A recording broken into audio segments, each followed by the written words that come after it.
Hello everyone, this is Dr. Abdal. Welcome back to my YouTube channel Learn with Dr. Abdal. आज से मैं एक नए subject की प्लेलिस्ट बनाने जा रहा हूँ। जैसा कि आपको स्क्रीन पर दिख भी रहा होगा, सब्जेक्ट का नाम है डिस्क्रीट मैथमेटिक्स। डिस्क्रीट मैथमेटिक्स की प्लेलिस्ट मैं पूरी कोशिश करूँगा कंप्लीट करने की। इससे पहले मैंने probability, statistics, differential equation, vector space, vector calculus की भी प्लेलिस्ट बनाई है। आप मेरे यूट्यूब चैनल पे जाके देख सकते हो। Without wasting any time discrete mathematics को स्टार्ट करते हैं। ये इंट्रोडक्टरी वीडियो होने वाली है। इसमें मैं आपको थोड़ा थोड़ा एक फील देने की कोशिश करूंगा सब्जेक्ट से रिलेटेड, इसका सिलेबस क्या है, ये क्यों पढ़ा जाता है। उसके बाद हम one by one topics cover करना स्टार्ट करेंगे आगे की वीडियोज़ में। डिस्क्रीट मैथमेटिक्स कंप्यूटर साइंस के लिए या कंप्यूटर साइंस के बच्चों के लिए बहुत ज़्यादा इंपॉर्टेंट सब्जेक्ट है। इसमें हम लॉजिक से डील करते हैं। मोस्टली तो लॉजिक से ही आते हैं, लेकिन इसके काफ़ी सारे टॉपिक्स हैं जैसा कि आपको स्क्रीन पर दिख रहे होंगे। Mathematical logic, proof techniques, counting principle and combinatorics. Then set theory आ जाता है, मैथमेटिकल इंडक्शन, नंबर थ्योरी आ जाता है, algebraic structure, graph theory and trees, partial order lattices. धीरे धीरे आप जब आगे ये वीडियो देखोगे तो आपको पता चलता रहेगा कि ये टॉपिक क्या है, उनका यूज़ क्या है। मैं एक ओवरव्यू देने जा रहा हूँ। जैसा कि मैंने आपको बताया कि डिस्क्रीट मैथमेटिक्स बहुत इंपॉर्टेंट रोल प्ले करता है कंप्यूटर साइंस में। एंड लॉजिक्स जो हैं वो बहुत फंडामेंटल रोल प्ले करते हैं। अगर आप अपने कोडिंग स्किल्स को बढ़ाना चाहते हो तो लॉजिक्स वहाँ बहुत काम करते हैं। इवन आप कंप्यूटर लैंग्वेज को भी देखोगे तो वो कंप्यूटर लैंग्वेज पूरी की पूरी 0-1 पर ही डिपेंड करती है। अगर आपने बेसिक्स अपनी स्टडीज़ में देखा होगा तो 0-1 पर ही पूरी की पूरी डिपेंड करती है। जितने भी डेटा होता है, जितना भी हमारा, वो कंप्यूटर्स को 0-1 में कन्वर्ट करके रीड करता है। वो भी डिस्क्रीट मैथमेटिक्स का ही पार्ट है। एंड डिस्क्रीट मैथमेटिक्स आपको सिखाता है कि हाउ टू थिंक, कैसे सोचा जा सकता है logically. And also discrete mathematics helps you to design algorithms, and this is consider as the backbone of computer science. And मैं बार बार कंप्यूटर साइंस का नाम ले रहा हूँ क्योंकि मैं बीटेक के बच्चों को आजकल पढ़ा रहा हूँ। बट डिस्क्रीट मैथमेटिक्स के बहुत सारे जो टॉपिक्स हैं, जैसे आप यहाँ देख रहे हो, वो और भी सब्जेक्ट्स में यूज़ होते हैं। ज़रूरी नहीं है कि सिर्फ कंप्यूटर साइंस से ही रिलेटेड है। इसकी मेन डेफिनेशन देख लेते हैं। बाकी मैं आगे आपको कुछ सिचुएशंस भी दिखाऊंगा तो आप ज़्यादा रिलेट कर सकोगे कि डिस्क्रीट मैथमेटिक्स हम क्यों पढ़ते हैं। Discrete mathematics is a branch of mathematics that studies structures made up of distinct, separate, and countable elements rather than continuous quantities. Continuous अगर आपको पता हो, पहले जैसे हमने प्रोबेबिलिटी, स्टैटिस्टिक्स या और भी सब्जेक्ट्स में डिस्कस करा है, अगर आप कोई इंटरवल ले रहे हो 0-1, तो इसमें बीच के सारे एलिमेंट कंसिडर हो रहे हैं। इसके बीच में जितने भी नंबर्स आ रहे हैं, रैशनल, इरेशनल, तो ये पूरा इंटरवल एक कंटिन्यूस का केस है। बट अगर मैं इसमें सिर्फ और सिर्फ कुछ नंबर्स ले लूँ, मतलब कुछ गैप देके, फॉर एग्जांपल हर एक नंबर के बीच का गैप जो है वो 0.5 का है, जो एक रियल नंबर है, तो हमने 0.5 तो कौन सा नंबर आएगा? 0.5 के बाद सीधा 1 आ जाएगा, तो 0.5 1। तो ये एक डिस्क्रीट स्ट्रक्चर हो गया। तो या फिर अगर मैं 1 2 3 4 5 ये नेचुरल नंबर ले लूँ, ये भी डिस्क्रीट स्ट्रक्चर से, मतलब इनके बीच में गैप है। ये एक मैं वन ऑफ द एग्जाम्पल दे रहा हूँ, ऐसा नहीं है कि आपको मैं पूरा इससे रिलेट कर रहा हूँ कि डिस्क्रीट मैथमेटिक्स बस यही है, नंबर्स के अलावा और भी चीज़ें हो सकती हैं। डिस्क्रीट मैथमेटिक्स जो है वो मोस्टली ऐसे स्ट्रक्चर्स में डील करता है जो डिस्टिंक्ट हो, सेपरेट हो, काउंटेबल हो। ठीक है, कंटिन्यूस में डील नहीं करता है। कंटिन्यूस जैसे आपने और भी मैथ कैलकुलस पढ़ा होगा जिसमें हम रेट ऑफ चेंज की बात करते हैं या लिमिट्स की बात करते हैं, तो वहाँ पे हमेशा कंटिन्यूस पैटर्न फॉलो करते हैं। इवन जो आप कंप्यूटर से ग्राफ भी बनवाते हो, अगर कोई आपके पास लैंग्वेज है जिससे आप ग्राफ बनवाते हो, तो वो ग्राफ में भी जो आप पॉइंट्स उसको देते हो ना, वो डिस्क्रीट पॉइंट्स ही होते हैं। ऐसा नहीं होता आपने पूरा इंटरवल दे दिया 0-1, 0-1 के बीच के कुछ पॉइंट दे दो कि आप उसको बताते हो 0-1 के बीच में 100 पॉइंट्स उसको दे दिए, तो वो उन 100 डिस्क्रीट पॉइंट्स पे ग्राफ प्लॉट करता है। बट वो पॉइंट्स इतने करीब होते हैं, जब आप वो ग्राफ बनता है तो ऐसा लगता है कि वो एक कंटिन्यूस ग्राफ है, बट वो एक्चुअल में डिस्क्रीट पे बेस्ड ग्राफ होता है। मतलब कि वो डिस्क्रीट पॉइंट्स पे वैल्यू लेकर एक ग्राफ प्लॉट करता है और फिर उनको कनेक्ट कर देता है। तो कनेक्ट जितने ज़्यादा पॉइंट्स आप 0-1 के बीच में लोगे तो कनेक्ट करने के बाद वो उतना ज़्यादा स्मूथ दिखेगा। अगर मैं 0-1 के बीच में सिर्फ और सिर्फ, जैसे मैंने यहाँ 3 पॉइंट्स लेते हैं, मैं 3 पॉइंट्स पे ग्राफ बना दूँ, 0 यहाँ पर है, उसकी पॉइंट यहाँ पे आ रहा है, 0.5 यहाँ है, 0.5 पे ग्राफ यहाँ जा रहा है और 1 पे ग्राफ कहाँ जा रहा है, यहाँ जा रहा है। अब मैंने इसको या इस पॉइंट को ना लेके ये ले लेते हैं, तो एक लाइन ये गई, एक लाइन ये आ गई। अब ये कितना डिस्क्रीट ग्राफ जो है वो उसमें एजेस दिखेंगे आपको, जैसे कि यहाँ पे एज दिख रहा है। लेकिन अगर मैं 0 to 1 के बीच में ज़्यादा पॉइंट्स ले लेता, मतलब कि ये ऐसे करके मैंने बहुत पॉइंट ले लिए, तो वो ग्राफ कैसे जा रहा था, यहाँ से गया, फिर यहाँ जा रहा था और फिर यहाँ आ रहा था। ठीक है। अब अगर मैंने बीच में और भी पॉइंट्स लिए होंगे तो वो क्या होगा, वो स्मूथली कनेक्ट करेगा और सारे बीच में जितने भी पॉइंट्स आ रहे होंगे उनको भी कनेक्ट करेगा। फॉर एग्जाम्पल नीचे से वो ऐसे आ रहा हो, आपको थोड़ी ना पता, बट डिस्क्रीट में कम पॉइंट्स है तो हमने स्ट्रेट लाइन ड्रॉ कर ली, लेकिन ज़्यादा पॉइंट्स है तो हम हर एक पॉइंट को कनेक्ट करते हुए चल रहे हैं, हर एक पॉइंट को कनेक्ट करते हुए चल रहे हैं, तो उसमें स्मूथनेस ज़्यादा आ रही है, उसमें फिर एजेस नहीं दिखेंगे। तो ये फ़ायदा होता है जब हम डिस्क्रीट में ज़्यादा पॉइंट्स ले लेते हैं, तो वो एक्चुअल में कंटिन्यूस को ही रिफ्लेक्ट करने लगता है। लेकिन कंप्यूटर लैंग्वेज डिस्क्रीट को कंटिन्यूस को नहीं स्टडी कर पाता है। वो 0 to 1 जो है पूरे इंटरवल के जितने भी सारे अनकाउंटेबल पॉइंट्स हैं इसके बीच में, वो हर एक अनकाउंटेबल पॉइंट को नहीं रीड कर पाएगा कि उस हर एक वैल्यू पे वो आपको मतलब डॉट देगा, ऐसा कभी नहीं पॉसिबल है। वो डिस्क्रीट वैल्यूज पे डॉट लेता है और फिर ग्राफ बना देता है। तो ये आपको बस मैंने एक एग्जांपल दिया है समझाने के लिए कि डिस्क्रीट मैथमेटिक्स क्यों इतना इंपॉर्टेंट है। सो नेक्स्ट हम एक सिचुएशन देख लेते हैं कि डिस्क्रीट मैथमेटिक्स में किस तरह की सिचुएशन हम फेस करते हैं, क्यों डिस्क्रीट मैथमेटिक्स इंपॉर्टेंट है और स्पेशली लॉजिक्स क्यों इंपॉर्टेंट है। बिना लॉजिक के तो आजकल आप कुछ बात भी नहीं कर सकते हो अपने फ्रेंड सर्कल में। अगर आपके पास लॉजिक नहीं होता तो कोई आपकी बात सुनने को तैयार भी नहीं होता। तो इसी तरह रियल लाइफ में अगर कोई प्रॉब्लम है तो लॉजिक्स उसमें कैसे अप्लाई हो रहे हैं। तो हमने एक एग्जाम्पल उठाया logical design of a smart traffic signal. तो क्या सिनेरियो है हमारे पास, at a 4-way intersection in Mumbai traffic is control using sensors. ठीक है, एक आपके पास इंटरसेक्शन है, रोड पर ट्रैफिक कैसे कंट्रोल किया जा सकता है, यूजिंग सेंसर हमें उसको एनालाइज करना है, लॉजिकली एक प्रॉब्लम बिल्ड करके उसको सॉल्व करना है। सो रोड किस तरह से है, north to south and east west, तो मतलब इस तरह से कोई रोड जा रही है, दो दो वो कनेक्ट हो रही है एक पॉइंट पे। ठीक है, तो आपके पास कुछ कंस्ट्रेंट्स दे रखे हैं। If there are vehicles on road A, तो रोड ए आपका ये है और ये रोड, मैं सिर्फ आपको ओवरव्यू दे रहा हूँ, मैं आपको पूरी प्रॉब्लम सॉल्व करना नहीं सिखा रहा अभी, क्योंकि अभी तो आपको बेसिक्स ही नहीं पता। So if there are vehicles on road A and no vehicles on road B, then road A gets the green signal. तो यहाँ पे एक कंडीशन दे दी कि रोड ए को सिग्नल कब मिलेगी। If there are vehicles on road B and no vehicles on road A, then road B gets the green signal. So very true, ये तो होता ही है हमेशा। So if there are vehicles on both road, तो road A gets the priority. तो यहाँ पे sensor को प्रायोरिटी दी जा रही है कि किस तरह से मतलब सेंसर को ये कमांड दी जा रही है कंस्ट्रेंट की शेप में कि आपको रोड ए को प्रायोरिटी देनी है। If an emergency vehicle is detected on any road, so that road immediately gets the green signal. And last क्या है, only one road can have a green signal at a time, जो कि actual में होता भी है। तो आप चाहो तो किसी ट्रैफिक सिग्नल को या ट्रैफिक को कंट्रोल करने के लिए आप सेंसर का स्टार्टिंग में यूज़ कर सकते हो, कभी क्योंकि कभी कभी सेंसर काम करना बंद कर जाता है तो दिक्कत हो जाती है। या फिर सेंसर से शुरुआती डेटा लेके, स्टार्टिंग में 1 महीने का डेटा लेके आप उस जगह का टाइम फिक्स भी कर सकते हो कि इस रोड पे ज़्यादा ट्रैफिक होता है। फॉर एग्जाम्पल रोड ए पे ज़्यादा ट्रैफिक होता है तो उसको ज़्यादा टाइम दे दिया, और रोड बी पे कम होता है तो उसको कम टाइम दे दिया। तो पहले तो आपको इनिशियल डेटा तो रिक्वायर्ड होगा ना, तो इनिशियल डेटा रिक्वायर्ड हो जाए तो आप उस पर एक फिक्स सिग्नल भी अब लगा सकते हो बिना सेंसर को यूज़ करें। अदरवाइज आजकल के टाइम पे जिस तरह की सिचुएशन है, सेंसर बेस्ट माना जाता है। आप एक बैकअप ले सकते हो, मतलब एक सेंसर खराब हो जाए तो दूसरा सेंसर हो, तीसरा हो, इस तरह से भी बैकअप ले सकते हो कि वो हमेशा काम करे। अब हो सकता है उस पर कोई इमरजेंसी व्हीकल है, एम्बुलेंस जा रही है, या किसी मंत्री की, हमारे देश में अगर मंत्रियों की गाड़ियाँ जाती हैं तो क्या होता है, ट्रैफिक को रोक दिया जाता है। तो यही उसमें काम आ सकता है इस तरह की चीज़ें। तो सेंसर बेस्ट रहता है। तो सेंसर पहले इनिशियली डेटा ले लेगा, उसके बाद जो है वो चीज़ों को फिक्स कर देगा कि भाई ये इस रोड पे इतना ट्रैफिक रहता है तो इसको 2 मिनट का टाइम दो, ग्रीन के लिए।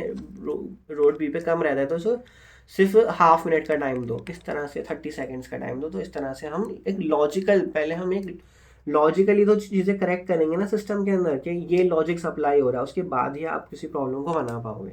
सो नेक्स्ट, बहुत ज़्यादा आपके माइंड में ये चीज़ आती होगी कि किस तरह से आपका आई क्लाउड बेस्ड सिस्टम काम करता है। So designing passing criteria.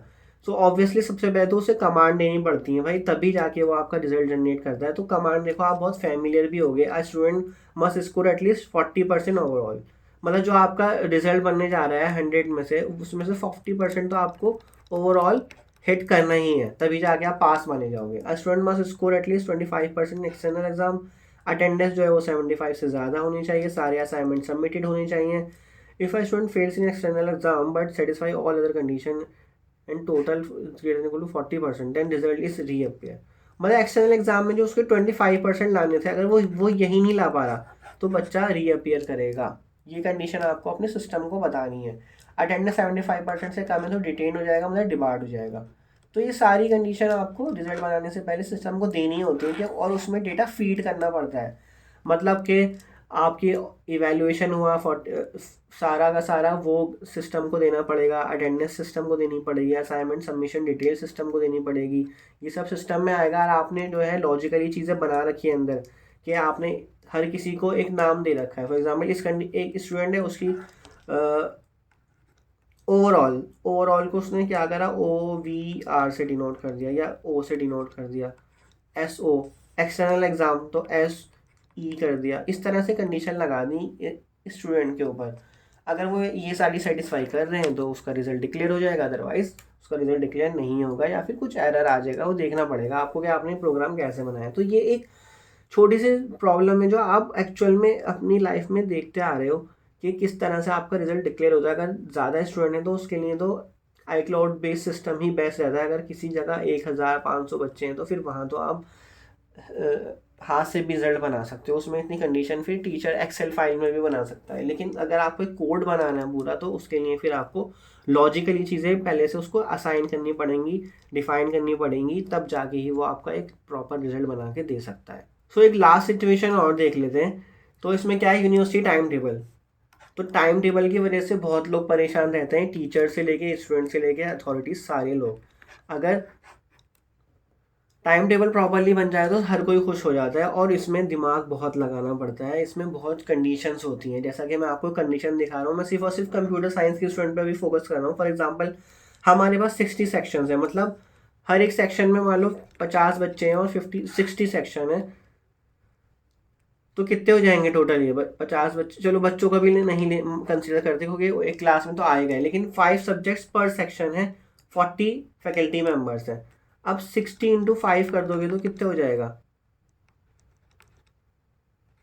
300 subjects पढ़ाने हैं आपको। मतलब क्लासरूम अवेलेबल हैं से 30 रूम्स अवेलेबल हैं, 6 डेज पर वीक है एंड 10 टाइम स्लॉट्स हैं पर डे पर क्लासरूम। ठीक है, ये कुछ कंडीशन आपको दे दी गई हैं। उसके बाद कंस्ट्रेंट्स दे दिए गए हैं। Faculty member can not teach 2 section eight the same time. Obviously बहुत ऑब्वियस सी बात है कि एक टीचर 2 जगह नहीं पढ़ा सकता, या एक क्लासरूम में एक ही टाइम पे 2 टीचर नहीं पढ़ा सकते, 2 सेक्शन या मतलब 2 सेक्शन के बच्चे नहीं पढ़ सकते, या 2 सब्जेक्ट नहीं पढ़ाए जा सकते। A section can not have 2 subject at the same time. Each subject must be schedule exactly 4 times per week, मतलब कि वो फिर 4 क्रेडिट का सब्जेक्ट है। ये सब चीज़ें आपको अपने जो आप एक नया मॉडल बनाने जा रहे हो सिस्टम में टाइम टेबल के लिए, टाइम टेबल मतलब जनरेट होकर ऑटोमेटिकली आएगा, लेकिन उसमें आपको क्या क्या चीज़ें देनी पड़ेंगी। क्लासरूम की डिटेल देनी होगी, आपको सारी चीज़ें बतानी होंगी, फैकल्टीज़ की आईडी, फैकल्टीज़ का शेड्यूल, फैकल्टीज़ का क्या बोला है, faculty workload must not exceed prescribe limit, मतलब उस लिमिट से नहीं बढ़ना चाहिए। अगर किसी का 16 आवर पर वीक का लोड है तो वो इतना ही रहना चाहिए। और कंटिन्यूस क्लासेस किसी टीचर को मतलब 3 से ज़्यादा नहीं देनी चाहिए, कि ऑब्वियसली अगर वो 4 क्लासेस या 5 क्लासेस बैक टू बैक लेगा तो भाई टीचर की तो लग जाएगी, टीचर नहीं करा पाएगा। तो इस तरह की चीज़ें आपको सब ध्यान रखनी पड़ती हैं जब आप एक मशीन को, ठीक है ना, एक सॉफ्टवेयर को ट्रेन कर रहे होते हो कुछ रिजल्ट प्रोड्यूस करने के लिए। तो ये सारी चीज़ें, और उसमें सबसे बड़ा रोल कौन किस चीज़ का होता है, वो होता है लॉजिक्स का।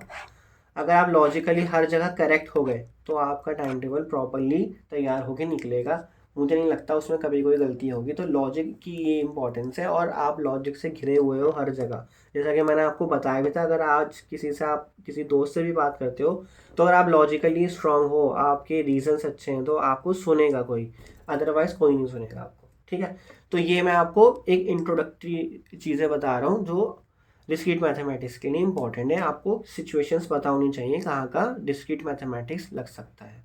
सो ये आपका कंटेंट है जो मैं इस प्लेलिस्ट में टच करूँगा, मतलब कवर करने की कोशिश करूँगा। सबसे पहला पार्ट जैसा कि आप देख रहे हो mathematical logic and proof techniques, और इसमें ये सारी चीज़ें हैं, ठीक है, जिसमें लॉजिक से ही रिलेटेड सारी चीज़ें, प्रोपोजिशन से रिलेटेड, काउंटिंग प्रिंसिपल एंड कॉम्बिनेटोरिक्स मतलब परमुटेशन कॉम्बिनेशन जैसी चीज़ें पढ़ोगे, पिजन होल प्रिंसिपल पढ़ोगे। देन सेट थ्योरी है, सेट थ्योरी में रिलेशन, फंक्शन, कार्डिनलिटी ये सब आ जाता है। देन आपका आ गया mathematical induction, number theory. Number theory is very important subject, like well ordering principle, greatest common divisor, Euclidean algorithm and so on. Then algebraic structure जिसमें आप groups, semi group, Lagrangian theorem, normal, ring, integral domain, मतलब कि vector space और इस तरह की चीज़ें भी पढ़ सकते हो, आगे जाके एक्सटेंड कर सकते हो। वेक्टर स्पेस वैसे इसमें नहीं है, क्योंकि वेक्टर स्पेस जो है वो ग्रुप, सेमी ग्रुप से ही आगे एक्सटेंड होके बनता है, रिंग, फील्ड, इन सब चीज़ों से आगे। देन आ गया आपका ग्राफ थ्योरी एंड ट्रीज, इसमें आप सारा ग्राफ्स से रिलेटेड चीज़ें पढ़ोगे, वो मैं आगे आपको डिस्कस करूँगा कि आपका सिलेबस के जो टॉपिक्स हैं वो क्या हैं एक्चुअल में। एकदम से चीज़ें बताना बहुत हैवी हो जाता है, स्पेशली इंट्रोडक्टरी लेक्चर में। सो अब हम कुछ लॉजिकल क्वेश्चंस कर लेते हैं। एक होता है ना सब्जेक्ट, किसी की जब आप कोई वर्कआउट करने वाले होता है तो आपको एक वार्म अप की ज़रूरत होती है, तो वार्म अप कर लेते हैं एक छोटा सा, क्या देख लेते हैं लॉजिक्स कैसे इम्पोर्टेंट रोल प्ले करते हैं किसी सब्जेक्ट में, या किसी पर्टिकुलर फील्ड से रिलेटेड अगर कोई सब्जेक्ट हो तो उसमें वो कैसे एक इम्पॉर्टेंट रोल प्ले करते हैं।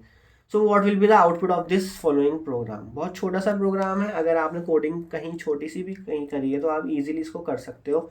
सो आपके पास कंडीशन दे रखी है not a, if not a और बी, ये एक कंडीशन है पूरी की पूरी, ठीक है। Then print yes, else print no. तो मतलब आपके पास ए है और बी है, अब उस पर डिपेंड करता है ये सब कुछ कि ए क्या है बी क्या है। तो फॉर एग्जाम्पल ए कोई कंडीशन है, ठीक है, कंडीशन 1, और बी कोई कंडीशन 2 है।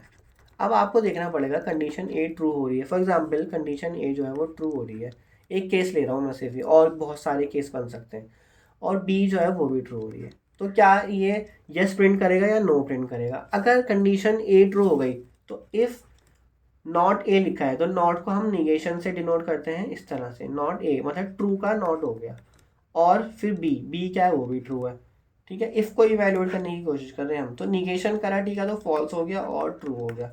अब और का मतलब क्या होता है, मतलब दोनों में से कोई एक भी ट्रू हो जाए तो वो ट्रू हो जाएगा, ये सॉरी टी है, तो टी तो आ ही रहा है ना यहाँ पे, तो इसका मतलब इफ के बाद वाली कंडीशन जो है वो ओवरऑल ट्रू हो गई, तो इसका मतलब देन प्रिंट यस, तो वो यस प्रिंट कर देगा।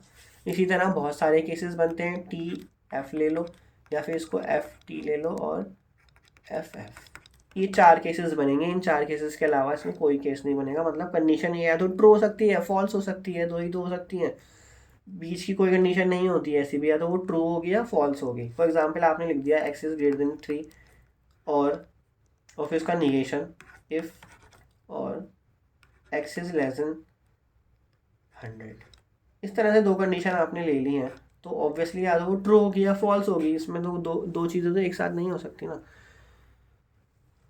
नेक्स्ट देखो what will be the output. जैसे कि यहाँ पे क्लियरली कंडीशन लिखी है तो आपको इजीली हो जाएगा आइडिया कि किस तरह से एग्जीक्यूट होगा। X greater than 10, x less than 5, print possible, else print impossible. तो एक्स की वैल्यू अगर ग्रेटर देन 10 है एंड लेस देन 5 है, क्या ऐसा पॉसिबल है कोई नंबर है जो 10 से ग्रेटर हो और 5 से लेस हो। 10 से ग्रेटर होगा तो 11 फॉर एग्जाम्पल, 5 से लेस नहीं हो सकता, तो ऐसा कभी नहीं होगा, तो इम्पॉसिबल प्रिंट होगा, ठीक है। तो आई होप आपको समझ आ गया होगा एंड का भी यूज, एंड कैसे अप्लाई होता है। एंड का मतलब ये कंडीशन भी ट्रू होनी चाहिए और ये वाली कंडीशन भी ट्रू होनी चाहिए, दोनों कंडीशन ट्रू होंगी तभी जाके पॉसिबल प्रिंट होगा, अदरवाइज इम्पॉसिबल ही प्रिंट होगा। लेकिन ऊपर वाले में और लिखा था बीच में, तो और का मतलब है या तो ये वाली कंडीशन हो जाए या ये वाली हो जाए, मतलब नॉट ए हो जाए या फिर बी हो जाए, है ना, बी हो जाए।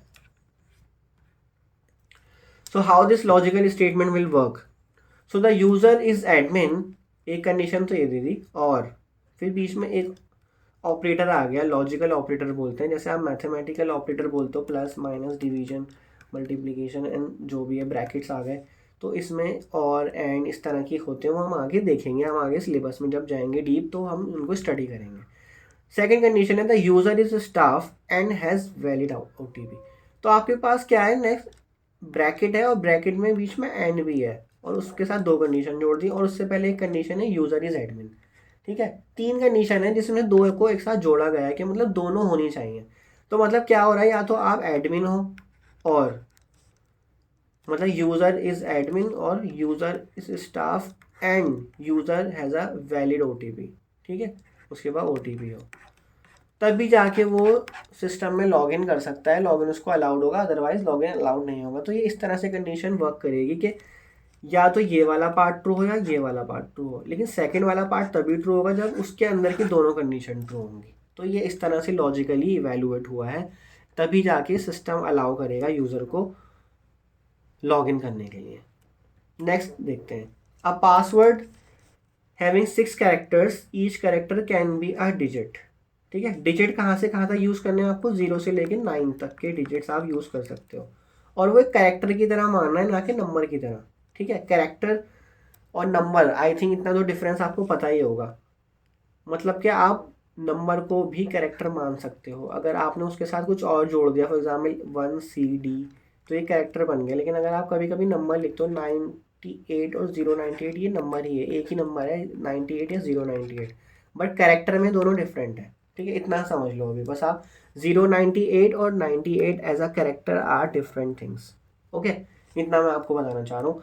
How many password are possible, तो इतना पूछ रहा है पासवर्ड कितने पॉसिबल हैं। इसका मतलब कि उसमें कोई रेस्ट्रिक्शन नहीं लगा रहा रिपीटिशंस की, रिपीट कर भी सकते हो नहीं भी कर सकते। आपको 6 कैरेक्टर का बनाना है, 1 2 3 4 5 6। तो आपके पास फर्स्ट प्लेस के लिए कितनी पॉसिबिलिटीज़ हैं, 0 to 9 कितने नंबर से, 10 नंबर से, तो आपके पास 10 पॉसिबिलिटीज़ हैं। अब सेकंड प्लेस के लिए कितनी पॉसिबिलिटीज़ हैं, अगेन 10 है। क्यों, क्योंकि रिपीटिशन आप कर सकते हो, इसमें कोई कंडीशन नहीं रखी है फर्स्ट क्वेश्चन में। थर्ड में कितने कर सकते हो यूज़, अगेन 10। इस तरह से 10 10 यूज़ करोगे तो 10⁶। तो फर्स्ट का आंसर आपका हो गया 10⁶। नेक्स्ट क्या है आपका, what if repetition is not allowed. तो आपके पास 6 कैरेक्टर थे, रिपीटिशन नॉट अलाउड लिखा है, तो इसका मतलब फर्स्ट वाला जो है, आप अगर 10 नंबर से आपके पास टोटल, तो 10 में से आपने 10 के 10 यूज़ कर सकते हो। लेकिन जब आप सेकंड प्लेस पे चले गए तो एक तो ऑलरेडी यूज़ हो चुका है ना यहाँ पे, तो अब आपके पास कितने बचेंगे, 9, क्योंकि उसने लिख दिया क्वेश्चन में रिपीटिशन इज़ नॉट अलाउड। तो रिपीटिशन अलाउड नहीं है, तो इसलिए आप फर्स्ट पे जो यूज़ कर चुके हो वो दोबारा यूज़ नहीं कर सकते। अब फर्स्ट पे 0 भी हो सकता है, 1 भी हो सकता है, 2 भी हो सकता है, या फिर अप टू 9 कोई सा भी एक नंबर हो सकता है ना। लेकिन जब सेकंड पे गए तो आपके पास 9 चॉइसेस हैं, जब आप थर्ड पे गए तो 8 है, फिर 7 है एंड सो ऑन, फिर 6 है एंड देन 5 है। तो इनका मल्टीप्लिकेशन कर दोगे तो वही आपका आंसर बनेगा। ओके, इन सबका मल्टीप्लिकेशन करना है आपने, if repetition is not allowed. तो ये परमुटेशन कॉम्बिनेशन में इस तरह के क्वेश्चन आते हैं जो कि आपका सिलेबस का पार्ट है। एक वार्म अप मैंने जैसा कि बोला था कि आपको एक पूरे सब्जेक्ट की फील देने की कोशिश कर रहा हूँ कि आपको आगे किस तरह से लॉजिक वर्क करेंगे, किस तरह से ये टॉपिक्स जो हैं आपके यूज़ होंगे रियल लाइफ बेस्ड प्रॉब्लम्स में। So in a system, 10 students are there, 8 projects are there, 8 project topics are there. So can every student get a unique topic? तो ऑब्वियसली ये तो पता है कि हमें नहीं, हर एक स्टूडेंट को यूनिक टॉपिक नहीं मिलेगा, तो उसका आंसर सबसे पहले तो हो गया नो। अब अगर मैं बोलूँ कि मिनिमम कितने टॉपिक्स जो हैं वो यूनिक रहेंगे, या मैक्सिमम कर लेते हैं, तो मिनिमम ही ले लेते हैं पहले, मिनिमम यूनिक टॉपिक्स, कितने बच्चों को यूनिक टॉपिक्स मिलेंगे मिनिमम, मतलब कि हमें मिनिमाइज करना है इस प्रॉब्लम को। तो आपके पास 10 स्टूडेंट्स हैं, 1 2 3 4 5 6 7 8 9 10, ठीक है, नंबर भी लिख देता हूँ मैं ताकि कंफ्यूजन ना हो। 8 प्रोजेक्ट्स है, फॉर एग्जाम्पल आपने टॉपिक 1 दिया, टॉपिक 2 दिया, topic 3, topic 4, topic 5, topic 6, topic 7, topic 8 तक तो आपने यहाँ पर दे दिया। अब आपको मिनिमम यूनिक टॉपिक्स बनाने हैं, मतलब कम से कम हो। तो मैंने एक टॉपिक रिपीट करा और फिर एक टॉपिक दोबारा से कोई और सा रिपीट कर लिया, ठीक है।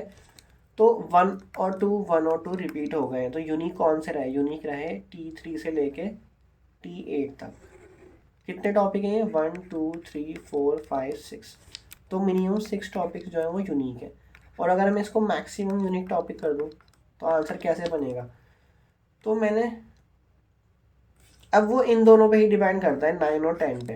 अगर मैंने यहाँ पे T1 दिया, T2 दिया, T3 दिया, T4, T5 T6 T7 T8 तक तो मैंने यहाँ दे दिया। अब मैं T1 ही रिपीट कर रहा हूँ।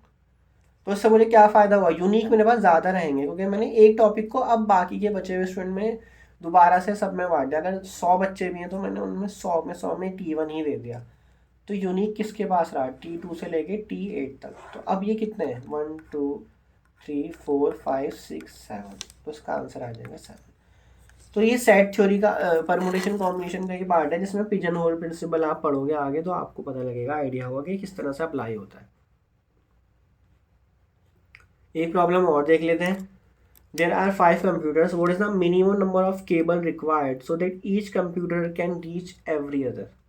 ठीक है, तो थोड़ा पॉज करके वीडियो को सोचना कि यहाँ पे आंसर क्या बन सकता है। मैं तो बता ही दूंगा कि minimum number of cables required है कि हर एक कंप्यूटर दूसरे से कनेक्ट हो जाए। जब जस्ट इसमें ऐसे इमेजिन करो कि आपके पास 3 फ्रेंड्स हैं, ठीक है, अगर ए बी से कनेक्टेड है और बी सी से कनेक्टेड है, तो क्या आपका मैसेज सी तक जा सकता है? तो क्योंकि ए बी से कनेक्टेड है और बी और सी आपस में कनेक्टेड है, तो ऑब्वियसली मैं ए बी को मैसेज जो दूंगा वो सी को बता देगा, तो अल्टीमेटली सी के पास मेरा मैसेज पहुंच जाएगा। अब क्या सी का मैसेज ए के पास पहुंच सकता है?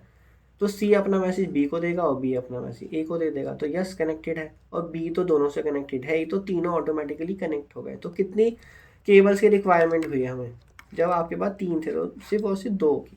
तो मतलब 3 कंप्यूटर्स थे या 3 फ्रेंड्स, तो 3 - 1 केबल्स की रिक्वायरमेंट, मतलब 2 केबल्स की रिक्वायरमेंट है। तो जितना भी जनरलाइज कर दो इसको, अगर आपके पास 5 कंप्यूटर्स हैं तो 5 - 1 = 4 केबल्स की रिक्वायरमेंट होगी। क्या है, तो आप बना के भी देख सकते हो। ये आपके कंप्यूटर्स हो गए आपके, ठीक है, 5 कंप्यूटर्स हैं और इसको मैंने केबल से कनेक्ट कर दिया। कैसे भी कर सकते हो आप। अगर आपको ये फॉर एग्जाम्पल यहाँ पे 1 से 4 पे जाना है, तो कैसे जाओगे 1 से 4? आप यहाँ आओगे पहले और फिर यहाँ चले जाओगे। तो ये आपका एक ग्राफ थ्योरी का क्वेश्चन है ये, जो मैं आपको अभी से बता रहा हूँ कि ग्राफ थ्योरी में किस तरह से हम minimum number of cables find कर रहे हैं। इसी तरह शॉर्टेस्ट पाथ जो आपको गूगल प्रोवाइड करता है, जो आप कभी सर्च करते हो कि आपके घर से कॉलेज तक का जो रास्ता है वो या तो शॉर्टेस्ट पाथ दिखा देगा या फिर मिनिमम ट्रैफिक के अकॉर्डिंग दिखा देगा, तो उसमें भी डिस्क्रीट मैथमेटिक्स अप्लाई हो रही होती है। सो नेक्स्ट इसकी एप्लीकेशन। सो ऑब्वियसली एप्लीकेशंस तो आपको अभी तक पता लगी गई होंगी कि एप्लीकेशंस क्या होती हैं, फिर भी आप यहाँ देख सकते हो। So discrete mathematics is essential for algorithm, data structures, computational efficiency. Obviously अगर आप किसी सिस्टम में एफिशिएंसी चाहते हो तो आपको लॉजिक्स पे वर्क करना पड़ता है या फिर डिस्क्रीट मैथमेटिक्स पे काम करना पड़ता है, ताकि एफिशिएंसी आए, सिस्टम को ज़्यादा लाइन को इवेल्युएट करने की ज़रूरत ना हो। जो आप कोड लिखते हो वो कम से कम लाइन में ही ख़त्म हो जाए, तो कम से कम इवेल्युएशन होगा उसका, कम से कम टाइम लगेगा, आपका प्रोग्राम जल्दी एग्जीक्यूट हो जाएगा। So develops critical thinking, proofs and argumentation skills. Argumentation skills का मैंने जैसे कि आपको अपने फ्रेंड्स का भी एग्जांपल दिया था कि अगर आप फ्रेंड से बात कर रहे हो, अगर आपके पास आर्ग्यूमेंटेशन स्किल्स अच्छी हैं, आपके आर्ग्यूमेंट अच्छे हैं, तो ऑब्वियसली आप उस डिस्कशन में हमेशा जीतोगे या हमेशा आपको लोग सुनेंगे। ठीक है, तो उसमें भी लॉजिक्स काम करता है, आपका डिस्क्रीट मैथमेटिक्स काम करता है। Use in encryption, hashing and secure communication. I hope आपने इसमें से कोई वर्ड सुना भी होगा पहले से। सो एनक्रिप्शन क्या होता है? एनक्रिप्शन क्या करता है? कन्वर्ट्स करता है data into means readable data into a unreadable data. मतलब क्या, आप एक डेटा जो कि कोई भी पढ़ सकता है उसको एक अनरीडेबल फॉर्म में, जिसे सिर्फ वही लोग समझ सकते हैं जिनके पास उनका बेसिक अवेलेबल है कि कौन सी चीज़ किसको डिनोट कर रही है। फॉर एग्जांपल अगर कोई बहुत बड़ा सा सेंटेंस है, मैंने उन सेंटेंस के पार्ट को PQRS इस तरह से मान लिया और फिर उनको जोड़ दिया, मतलब एंड था तो एंड लिख दिया, और था तो और लिख दिया, या जो भी था वो लिख दिया, और उनको कनेक्ट करके एक नया मैंने एक अनरीडेबल मैसेज बना लिया, तो इसको एनक्रिप्शन बोलते हैं, जो आके आप देखोगे कैसे होता है। देन हैशिंग क्या करता है? Converts data into a fix length code.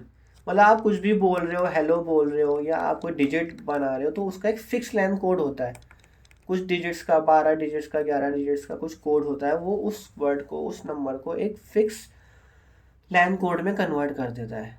तो ये भी आपका डिस्क्रीट मैथमेटिक्स का ही पार्ट है। तो मतलब ये हमें ज़रूरत को एनक्रिप्शन और हैशिंग की, तो ये सिक्योर कम्युनिकेशन के लिए ज़रूरत है। ठीक है। जैसे कि हमारे एजेंट्स, हमारे इंडिया के एजेंट्स या किसी दूसरी कंट्री के एजेंट्स जो है वो दूसरी कंट्रीज़ में होते हैं, जो वहाँ की हमें खुफिया इन्फॉर्मेशन दे रहे होते हैं। तो वो कैसे देते हैं? तो वो डायरेक्टली नहीं लिखते भाई। अगर उनके डायरेक्टली लिखेंगे तो उनका तो मैसेज ईजिली ट्रैक हो जाएगा, समझ लिया जाएगा। तो वो उसके लिए एक कोड लैंग्वेज यूज़ करते हैं, जो उसमें डिस्क्रीट मैथमेटिक्स बहुत काम आता है। तो इसी तरह बहुत सारे आपकी, ये मैंने आपको एप्लीकेशन बताइए कहाँ कहाँ डिस्क्रीट मैथमेटिक्स इंपॉर्टेंट है, कितना इसका रोल है, क्यों पढ़ते हैं हम, ये सब आपको आइडिया हो गया होगा आई होप मेरी इस वीडियो से। तो डिटेल में अब हम टॉपिक वाइज आगे पढ़ना स्टार्ट करेंगे। सो फिर मिलते हैं नेक्स्ट वीडियो में। चीज़ों को अच्छे से समझिए, प्रैक्टिस करते रहिए। बिना प्रैक्टिस के मैथमेटिक्स डेवलप नहीं हो पाता है। डिस्कस करिए। So thank you so much.